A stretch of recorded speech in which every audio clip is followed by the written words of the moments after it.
Magandang hapon po. Napakaganda po ng inyong ngiti. Good Opo. afternoon din po, sir. Opo. Batid po ba ninyo ngayon, mga petsa na to, kung ano ang pinagdiriwang natin sa Pilipinas? Magmula po 19 hanggang 30. Buwan ng wika daw po, sir. Bukod po sa buwan ng wika, National Heroes Day. National Heroes Day. Ito po ay hango sa ating mga bayani. Tama po ba? Opo. Opo. Naniniwala po ba kayo na ang ating mga bayani ay may mga alias?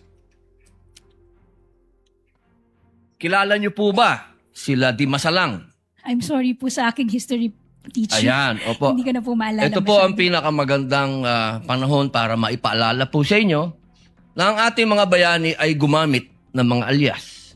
Di Masalang, Siling Labuyo, Tikbalang, Tagailog, May Pag-asa, Buwan, Magdalo, Leon Kilat, Vibora, Lakambini, Paralitiko, Dimas, Alipato, Liwanag, Balite, at marami pa pong iba. Ano po ang kahalagahan dito, palagay po ninyo? Ang alias po, anong kahalagahan? Well, first, sir, first, Your Honor, I cannot comment because I'm not sure of the circumstances surrounding their use of alias. Under the anti-alias law, sir, inaalaw naman po yung paggamit ng alias provided kailangan po nakabanggit din, nakadisclose kung ano yung real name. So it's not completely prohibited provided they also provide the real Opo. the real name. So, Pakisagot lang muna po yung tanong ko bago po yung explanation po ninyo. Pakisagot lang po kung narinig nyo na po yung mga alias na yan. Ngayon lang po nyo narinig. some of it po, Your Honor, to be candid, some of it I've already heard. Magmula po 1892 hanggang 1896, ginagamit po nila ang mga alias na yan. Nagkaroon lang po ng isang traidor, ang pangalan ay Teodoro Patiño, na nagbulgar sa Katipunan. Alam po ba niyo yun? Yes, Your Honor.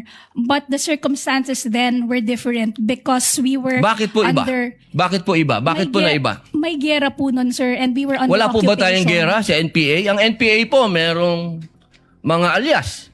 Meron pong ka-Cobra, ka-Agila, ka-Lawin, ka-Tigre, ka-Kapre, ka-Sirena, ka-Adobo, ka-Sinigang, ka-Pansit, ka-Tinola, ka-Sile, ka-Kamote, ka-Bawang, ka-Maxi, ka-Labuyo. Strictly speaking, Lahat po yan sir, ginagamit iba po na yung alias. internal armed conflict, iba naman din po yung war. Bakit po na iba? Pareho po itong clear and present danger sa atin. So, ang Yes, gusto ko lamang pong ipaalam sa ating prosecution na napakahalaga po ng alias sa panahon ng... Kayo po, sagutin po nyo, sa panahon ng... Gera, sir, Your Honor. Ang confidential po. Ang pagkilos confidential ay napakahalaga at hindi po ginagamit ang pangalan at hindi po pumipirma. At alam niyo po ba, noong September 12, 1896, ano nangyari? Nagkaroon tayo ng 13 martires. Yung mga nagtraidor ay itinuro ang mga totoong pangalan, totoong lugar, kung nasaan yung mga sumusuporta sa Katipunan. If I may, Your One Honor. last na lang po. Kindly wind One up, last, Senator one Judge last na lang Padilla. po. If I may, Your Honor, just address your question earlier. With all due respect, Your Honor, the prosecution respectfully submits that whether the use of alias is allowed or not and whether it's necessary or not, to us, that is a non-issue because that was never raised Hindi po by pwedeng maging non-issue sapagkat ito po ang ipinalalabas ng prosecution. If I may, Your Na Honor, may mga pangalan, na mga katawa-tawang pangalan. Mas nakakatawa po itong mga pangalan nung mga nangyari nung araw. with all due At isa respect, pa Your po, Honor. isa na lang if po. Kasi isa na lang po. Kindly wind up, Ito na lang po. Padilla. Kilala niyo po ba kung sino si Marcel Bonifacio? To be candid, Your Honor, Oh. I'm not Sino po? familiar. Si Benigno I'm sorry, Aquino Your Honor. Jr. Si Ninoy.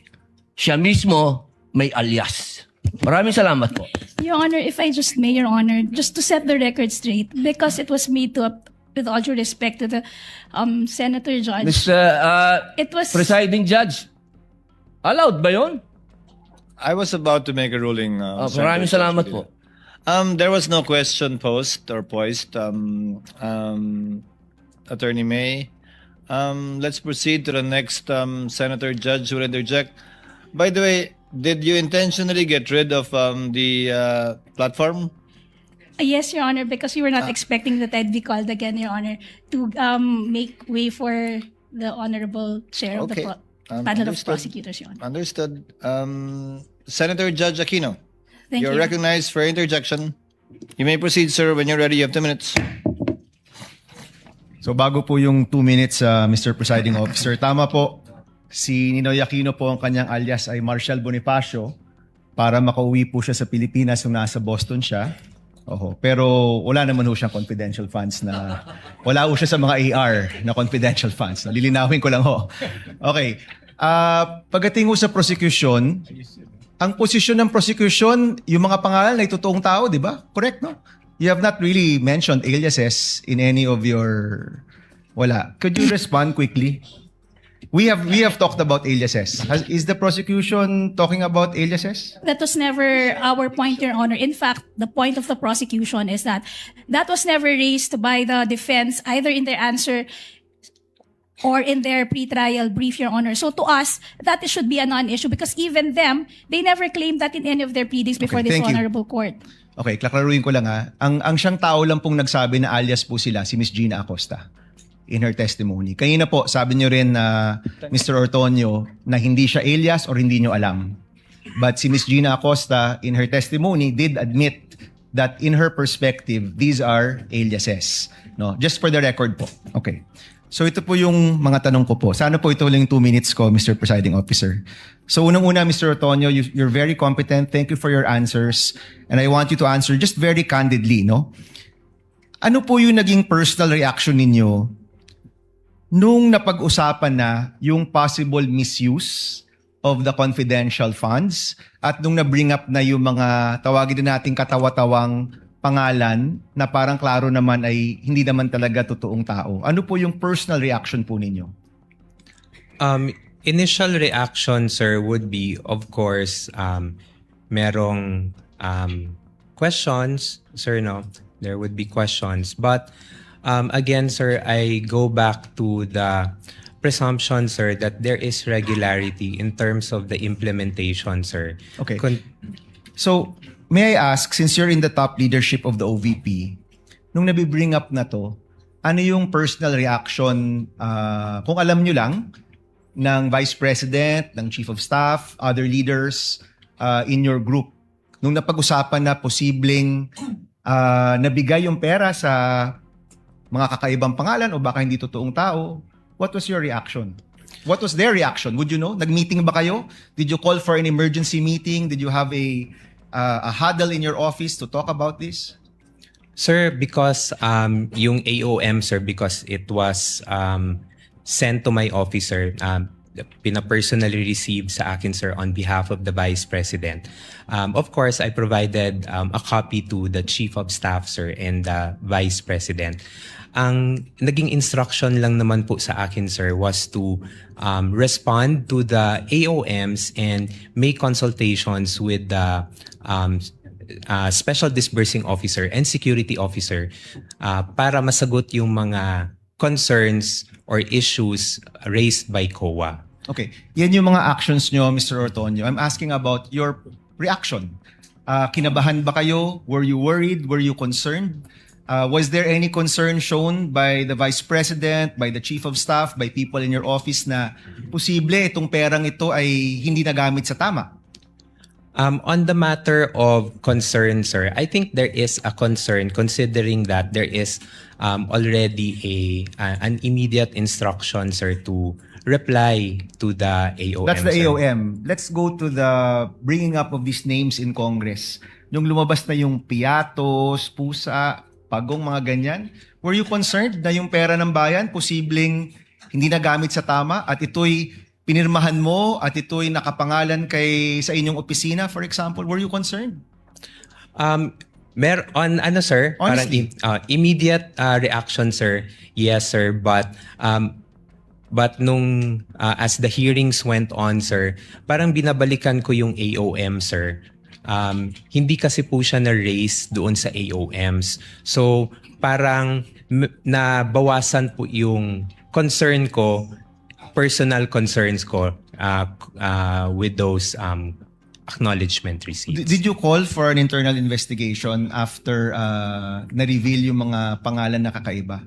Nagpatawag ba kayo ng investigasyon sa inyong opisina? I personally did not, sir, hindi na po ako nagpatawag. Sir. Did your office call for an internal investigation? On that matter, sir, I do not know, sir, if there is an instruction coming from the head of agency, sir. But personally to me, sir, none, sir. Okay. So, ito kasi, Mr. Ortonio, no, sa aking opisina, more than 10 years ago, meron kaming nahanap na isang staff na ibang resibo yung ginamit sa liquidation. Wala pa atang 5,000 pesos to sa totoo lang. Hindi nga niya binulsa eh. No? Meron siyang dapat hotel receipt na wala niya, gumamit siya ng hotel receipt ng ibang tao. That already elicited an internal investigation on our part.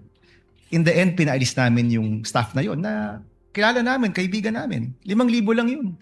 So the common response we are looking for is that kapag pera to ng bayan, action ka agad at hanapin nyo talaga kung saan nagamit tong pera to. Kaya I'm really wondering what were the actions and reactions of people. So ito yung tanong ko rin, no?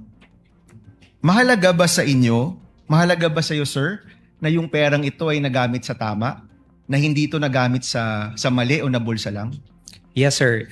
It is important to me, sir, because in the years na nakasama ko rin po si Vice President Sara Z. Duterte, sir, she also would want na money is spent properly for what it is intended to be used for. Okay, last question, Mr. Presiding Officer. During all of this time, pinatawag mo ba si Colonel La Chica o pinatawag ba siya ni Chief of Staff Lopez or ni Vice President? Would you know? Kinausap mo ba? Tinanong mo ba? Colonel, itong mga pangalang ito, sino ba talaga to? Totoo ba to? Bakit nakalagay medicine pero cash talaga yung binigay? Kasi sa totoo lang, sir, yung nakalagay doon gamot pero cash ang binigay na pambili ng gamot, cash pa rin yun. 'Di ba? So in short, yung 500 million parang puro cash yun. Wala man talagang supplies or tables and chairs because that presupposes na ang binili nyo yung tables and chairs or supplies. You actually gave cash na 500 million. Pinatawag nyo po ba si Colonel La Chica at tinanong, as public officers, we have to exercise the diligence of a good father of a family. No? That's in our oath. So pinatawag nyo po ba ng inyong opisina at pina-explain kung nasaan ba itong peran to? Sir, I was only able to request na makausap si Colonel La Chica in relation only to the response to the AOM, sir. So hindi nyo po natanong itong mga specific questions na ito dun sa mga specificong mga pangalan, mga AR, mga ganyan? At that time, sir, when I was drafting the AOM, sir, no, sir, because I had no knowledge, sir, of the AR, sir. Salamat, Mr. Presiding Officer. Thank you, Senator Judge Aquino. Senator Judge Erwin Tulfo is recognized.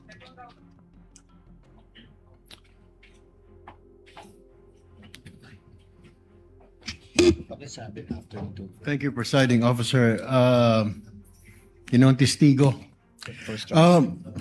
Alam niyo ho ba na si Colonel La Chica ay hindi po banded? And therefore, wala pong karapatan na mag-disburse ng CIF. Alam niyo po ba ito? Hindi.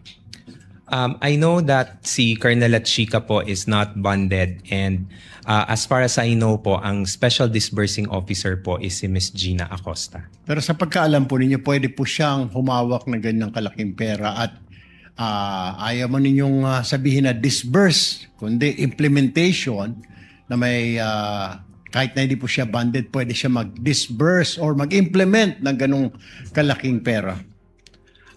Sir, I believe, sir, with his designation as the security officer, sir, he was tasked to implement the different activities on ground.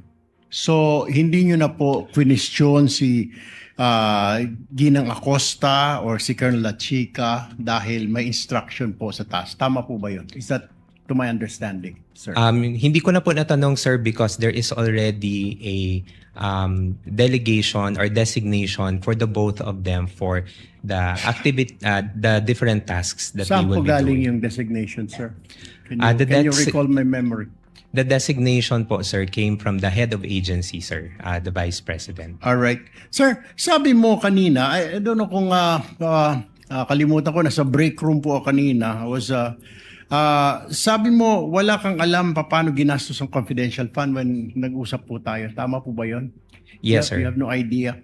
Pero I just was wondering, bakit kayo po ang sumasagot ng Audit Observation Memorandum o AOM ng COA kung wala kayong alam sa paggasta ng confidential fund? Gayon, ang AOM po, tama po ba, correct me if I'm wrong, ay ito po ay kumikwestiyon sa mga errors, exception, or deficiencies sa audit po ng COA?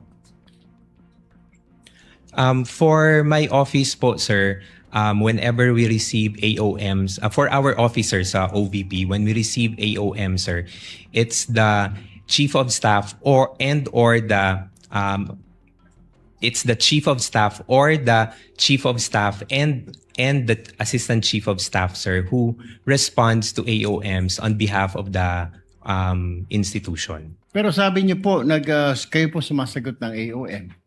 Yes, sir. That's part of the tasks that are given to us, sir, together with the chief of And how staff. can sir. you, I was just wondering kanina po, sir, how can you answer questions, queries, kung wala na pa po kayong alam? Paano niyo po masasagot ng tama? The only way to do that is you will lie. That's why po, sir, meron pong instruction that was given to me, sir, by the head of agency, sir, Na? to talk with the special disbursing officer and the security officer para makuha po yung mga information from them and malatag po doon sa reply to the AOMs. So your reply was only based on what they said, what they told you. That's correct, sir. Ayon, without documents, resibo, etc. None of that. Just plainly na. Ginoong Antonio, dito po namin ginastos yung pera. Blah, blah, blah. Yes, sir. I consulted with them, sir, for the Okay. reply, sir. Hindi ka ba, kahit na katiting man lang na duda, sir, na medyo mali yata ang paggasta ng confidential fund ng OVP ni Colonel Chica, wala, hindi man lang sumagi sa'yo na medyo may duda ka na something is wrong here. Wala man lang, none at all.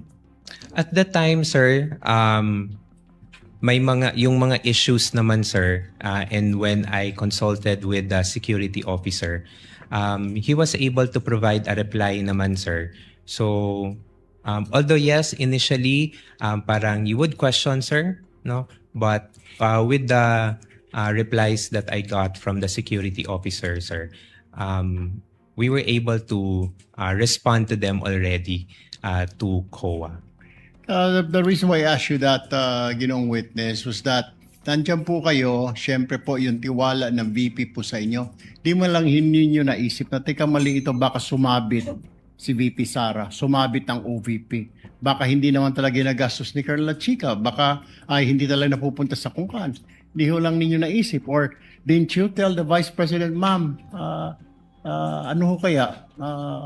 Pwede bang tanungin ninyo ito or pwede ba silipin? Nada daw, hindi mo lang nakausap si VP. Hinayaan nyo lang ng hinayaan na tumuloy-tuloy for several months, several quarters yung ganitong klaseng expenditure. Nobody informed the Vice President. Sir, hindi naman po na hinayaan, sir, because all the replies naman po, sir, are also given to the Vice President for her review and final approval before it is being signed and to be sent to the Commission on Audit. When you sign the report, sir, alam na po ni VP. Is that what you're saying? Nakita niya na po na pinambili ng ganito, ng information, ng gamot, ng mga lamesa, na alam na ng VP before you signed it. Before I signed it, sir. So dumaan na sa table ni VP. Yes, sir. Kindly wind up, Thank Senator you Judge po, Irwin. Ginong Testigo. Mr. Presiding Officer, thank you. Thank you, Senator Judge Irwin. To avail of the first round, Senator Judge Marcos, you are recognized, ma'am. You may proceed when you're ready. You have 2 minutes. Yes, maraming salamat, Mr. Ortonio. Medyo nalilito lang po kami dahil paiba-iba yung explanation. Nag-umpisa sa PFP. Bakit iba yung 2022 PFP kung saan maliwanag na nakasaad good government lamang.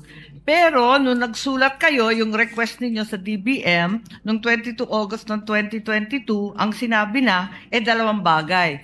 Good governance plus conduct of official engagements and functional representation in international and domestic events. Bakit nagbago na siya samantalang dapat yung request talagang parehong-pareho dun sa PFP? Ma'am, I cannot specifically answer, ma'am, on kung bakit po good governance lang po yung nailagay doon because, again, ma'am, I was not hindi po ako part ng pag-craft nung physical nung Oo. PFP po, Hindi ka pa ma'am. kasali noon sa PFP, ganun ba yon? Yes, ma'am, I'm not part of the drafting of the PFP. Pero hindi ma'am. kayo nasabihan na hindi ito matching dun sa PFP, yung request na sinulat. There was no comment, ma'am, when we submitted it to the DBM, ma'am. Tapos, nung certification na, liquidation na to, nung 17 October 2023, nagbago na naman. Ang sinabi na naman, hindi good governance, hindi na conduct of official engagement, ang sabi na no untoward incident in the implementation of OVP programs. Bakit pa iba-iba yung wording maski sa certification? Again, ma'am, for the certification, ma'am, I cannot provide information, ma'am, because it was the security officer who handled it, Your Honor. Akala ko may supervisory and administrative power ka kasi nga assistant kayo ng vice-presidente. Hindi ba nagre-report sa inyo yung mga security officer kahit papano? Kasi madadamay ka rin yan sa COA. Bakit pa iba-iba? From PFP to budget request to certification, hindi nagtutugma. First, ma'am, on the matter of the different wordings, ma'am, if I can recall, Your Honor, it was never raised also in the audit observation memo, ma'am. So it is something na we did not anymore look into when we were preparing the replies. And then for the second concern, ma'am, if the security officer is reporting to me, ma'am. Unfortunately, ma'am, the security officer does not report to me. I only handle overall supervision for the Administrative and Financial Services and Strategy Management Office in relation to regular funding po, ma'am. I see. So yung security officer, kanino nagre-report? The security officer, ma'am, directly reports to the head of agency, Vice So kaya President. sa iyo, Mr. Ortonio, at saka kay Attorney Lopez, hindi na nagre-report yun? In the performance po ni Colonel Chica as security officer, no longer, ma'am. So masasabi mo ba na wala kang personal knowledge kung saan ginastos ni Colonel Chica dun sa confidential funds? No, ma'am. I would have no personal knowledge, ma'am. Okay, that will be all. Maraming salamat po. Thank you, Your Honor. Thank you, Senator Judge Marcos. Senator Judge Rafi Tulfo, you are recognized, sir. You may proceed when you're ready, and you have 2 minutes.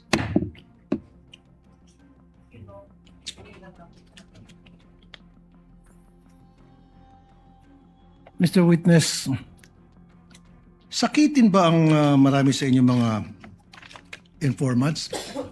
May mga malalang sakit ba sila? Sir, that I would have no personal knowledge po, sir. You should.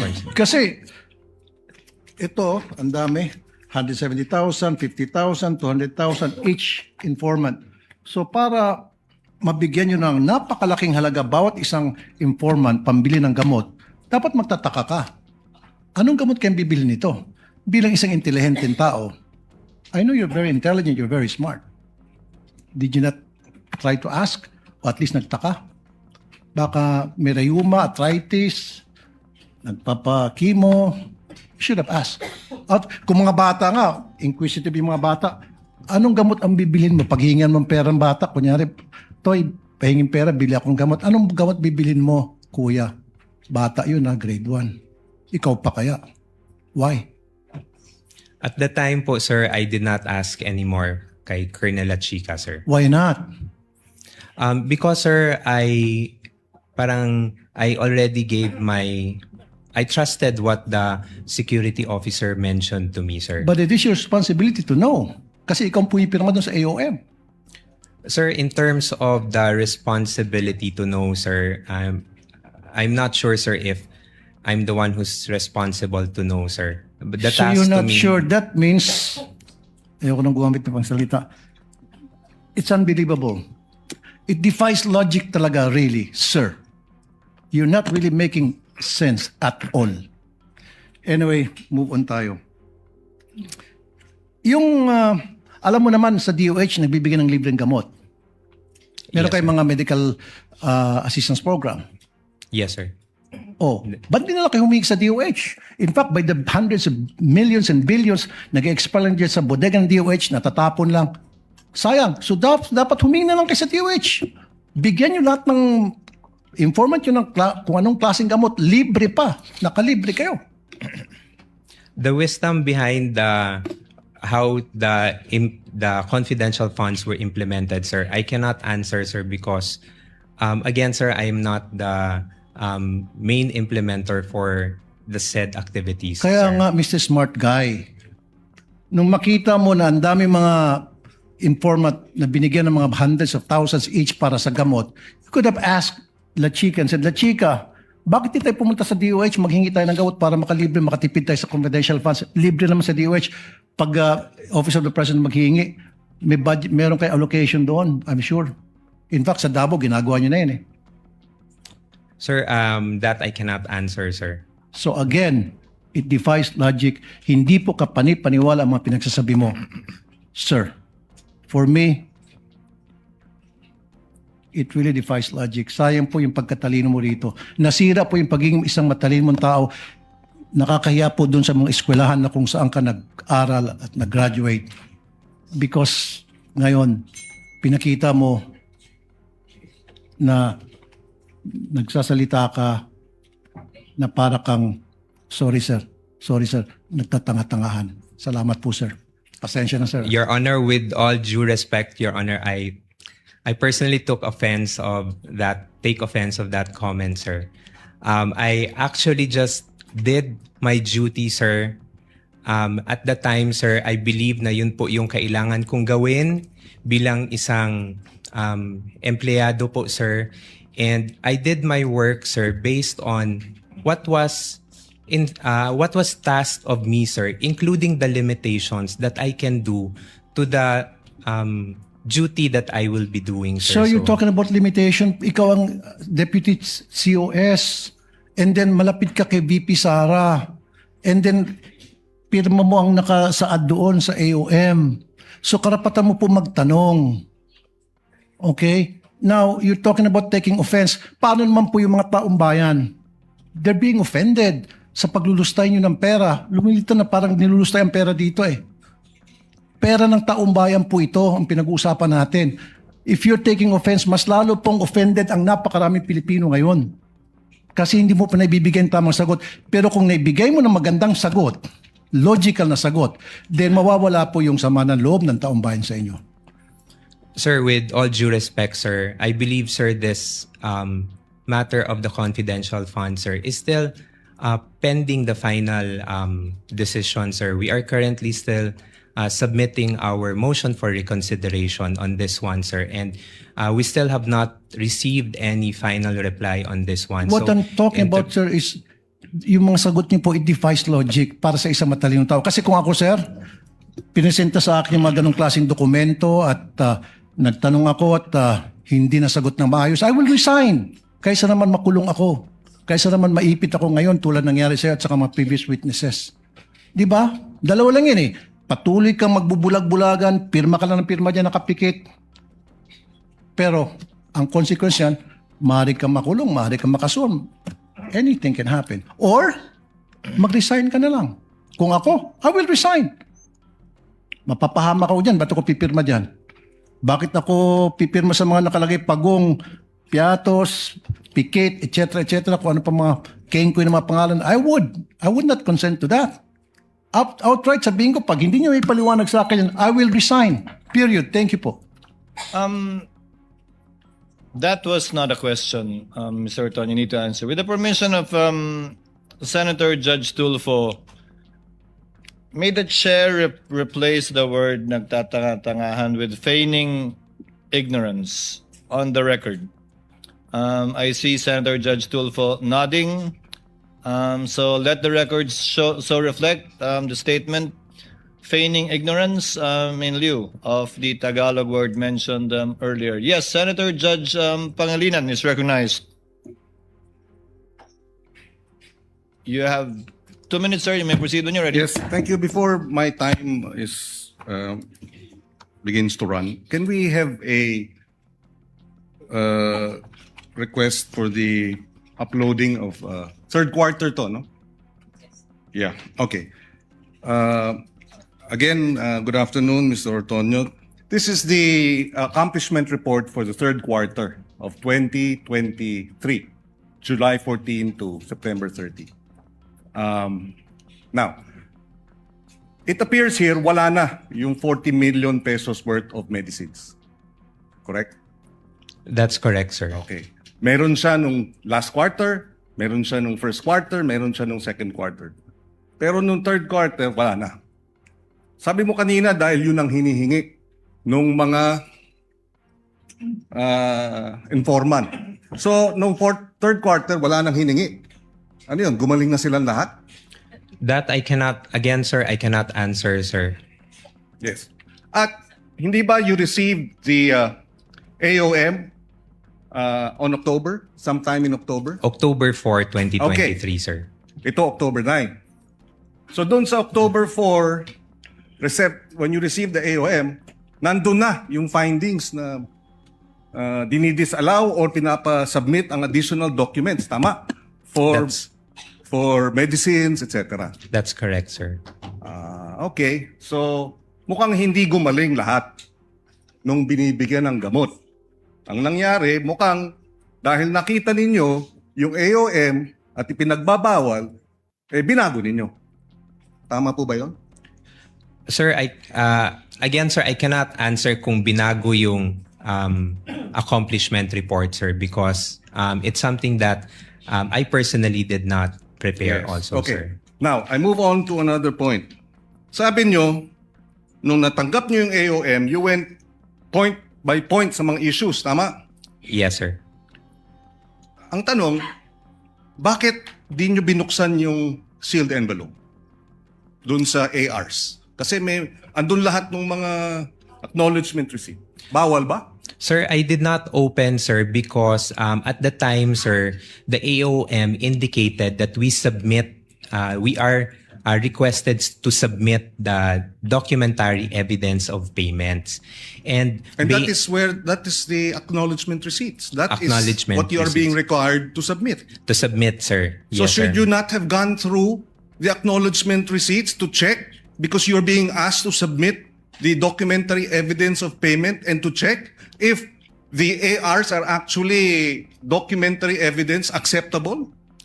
Sir, yun na po yung nabigay sa akin ng special disbursing officer, sir. So, No, okay. The question is, why didn't you open the envelope? sir, I did not open anymore, sir, because at the time, sir, I also have a designation as Were you instructed not to open it? Sir, as liaison officer kasi, sir, I am not in the position, sir, to open yung sealed na But you were DEP, instructed to submit documentary evidence of payment.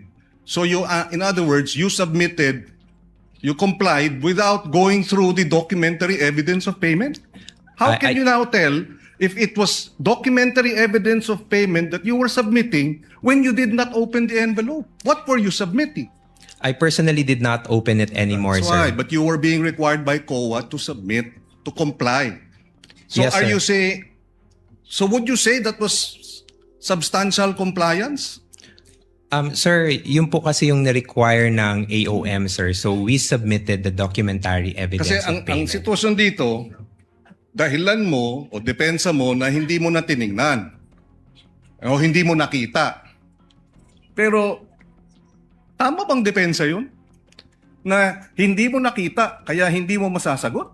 Kasi ganun din ang sinabi mo, wala ako doon, wala ako sa ground, I'm not in the implementation, kaya hindi ko masagot.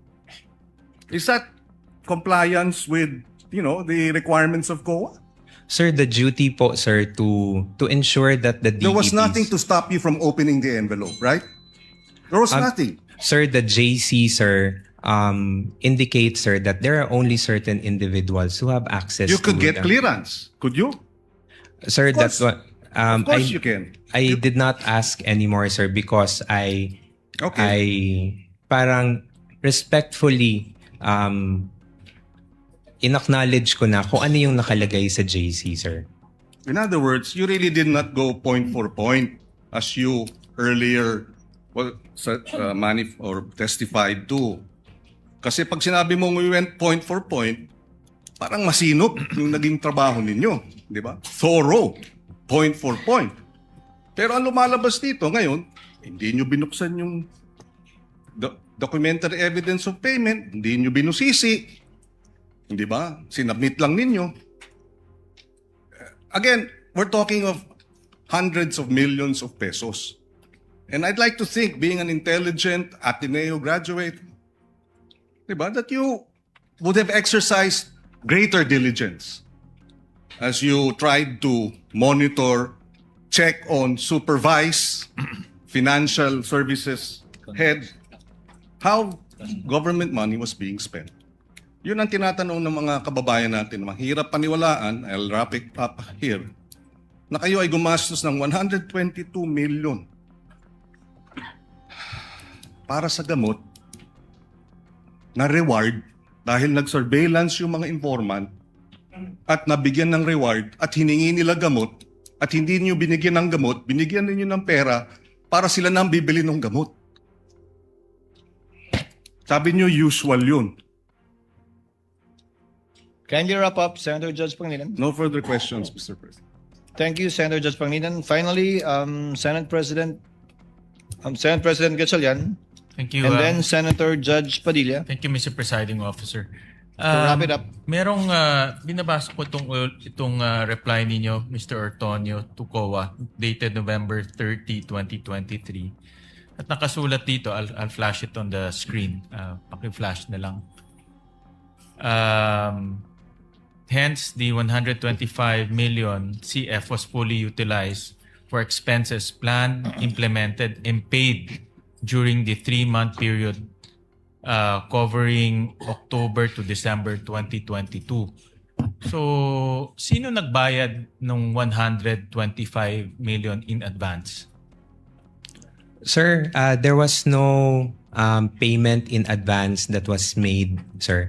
All payments were made between the period of December 21 to December 31, sir. But very clear kasi dito na binayaran na siya paid 3 months in advance. In fact, mayroon pa siyang months. And ito yung kadugtong ng sinabi ng ating presiding officer, obligation incurred. So, ang basa ko dito, nabayaran na siya. Kaya rini-reimburse na lang ng 125 CF. Sir, if I may be allowed, sir, to clarify, Your Honor, yung parang explanation from yesterday, sir. For the period of October to December 2022, sir, based on the information that was shared by the security officer, once we have already submitted yung PFP sometime in September, the security team, sir, meaning si Colonel Chica, sir, already made coordination with informants or agents on the ground. As to the extent of the coordination that they did, sir, I am not privy to that anymore.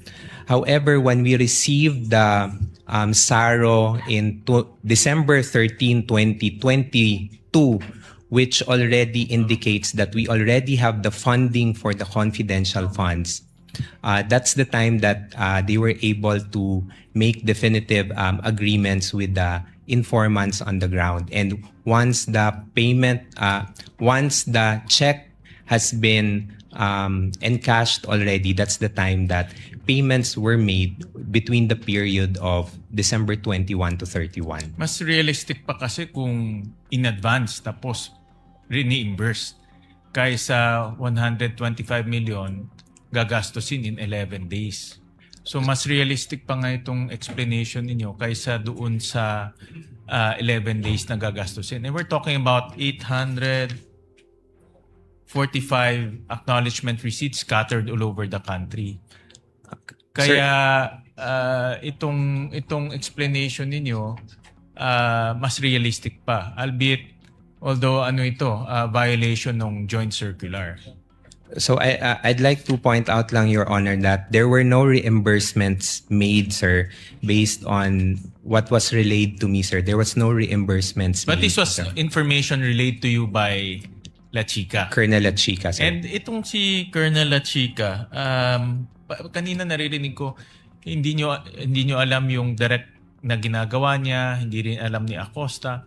So, sino lang nakakaalam sa opisina ninyo tungkol sa confidential operations or itong paggastos, yung paggastos ng confidential operations? For the confidential operations, sir, again, sir, I have no personal knowledge, sir. I would assume, sir, because meron po siyang designation from our head of agency, then the reportorial duties, I would presume, would be directly to the head of agency. Which is si Vice President Sara. Which is So the head dalawang of tao agency. lang sa opisina ninyo, si Vice President Sara at si Colonel La Chica lang, ang alam kung paano gastusin itong 500 million. Sir, I would have no personal knowledge again, sir, kung sila lang pong dalawa, sir. Kasi ikaw yung gumawa nung reply, pero galing sa Colonel La Chica yung information, si Gina naman kahapon, ganun rin, hindi rin niya alam. So I'm trying to understand sino nakakaalam nung paggastos ng 500 million dahil hindi siya maliit na pondo eh. No, but based on your information, dalawang tao lang ang parang nakakaalam nito. No? Si Vice President at si Colonel La Chica. My last question, Mr. Presiding Officer. Kanina nasabi nyo na based sa information, meron pang mga tao si Colonel La Chica. Tinransfer ni Acosta yung pera, or dinisburse ni Acosta yung pera kay Colonel La Chica. And si Colonel La Chica, dinisburse niya ulit dito sa mga tao niya. So, double handling ang nangyari dito sa pera. So, paano natin malalaman kung talagang yung pera ay pumunta sa mga activities o tao na kailangan puntahan dahil ni yung accountable officer hindi niya na alam kung paano na-disperse yung pera doon sa mga informants. Anong kwento sa'yo ni Colonel La Chica na umabot talaga dito sa mga informants? Sir, based on what was shared to me, sir, Ms. Gina Acosta disbursed the amount to the security officer and then the security officer implemented it on the ground. Yeah, but violation na kasi in disbursement to Colonel La Chica eh. And then there's another violation na from Colonel La Chica to some people who disperse the amounts. Ibig sabihin, ang daming taong humahawak ng pera bago umabot sa mga informants. So, in that sense, ang daming violation o tinakbuhan ng pera. So, thank you, Mr. Presiding Officer. Thank you, Senate President. With the indulgence of Senator Judge Padilla, Senator Judge Camille Villar will be availing for a first round opportunity to interject. So I will recognize her first. Again, with your indulgence, Senator Judge Padilla, I see you nodding. Senator Judge Camille Villar, you may proceed when you're ready. You have 2 minutes, ma'am. Okay, thank you. Thank you, Mr. Presiding Officer. Good afternoon po, Mr. Ortonio. Good afternoon, Your Honor. Maayong hapon. So, mayong hapon din. I just have a few clarificatory questions for you, if you don't mind. Tama po ba kayo ang Assistant Chief of Staff ng OVP? Yes, that's correct, Your Honor. And kayo po ang sumagot dun sa AOM na pinadala ng COA. Kayo po yung nag-prepare ng report. Yes, that's correct, Your Honor. Yes, and ano yung what was the process in which that you did that? Or what were the things that you had to do? You prepared the AOM, you consulted with... Nung na-receive po yung AOM, ma'am, I informed the Chief of Staff and the Vice President. And from there was an instruction to me to coordinate with the Special Disbursing Officer and the Security Officer, which I did also, ma'am. And then from their replies, ma'am, I drafted the response, and then I submitted the reply for final approval to the head of agency. And of course, in your capacity as the Assistant Chief of Staff and in your own capacity, sa inyo pong palagay ay nagampanan nyo naman yung inyong role dito sa prosesong ito at nagawa nyo naman adequately yung report. Yes, at the time, ma'am, yes, I would say so, ma'am. Because from the issues that were raised Yes. in the AOM and in the NS, marami pong mga concerns or issues na natanggal po doon sa final na natanggal doon sa notice of disallowance that we received. Okay, and lahat yung mga requirements naman ay na-fulfill nyo naman dun sa report, right? A majority of it. Yes, lahat po ng mga concerns that were raised, we were able to provide answers and supporting documents. And doon naman doon po sa AOM, anywhere in the AOM did it say that there was a misuse or misappropriation of the funds? No, there was no mention po, ma'am. Okay, and are the findings of the AOM final? No, ma'am. It is subject for comments, ma'am. And right now, for po siya, ma'am, motion for reconsideration. Okay, yun lamang po. Maraming salamat. Daghang salamat po. Thank you.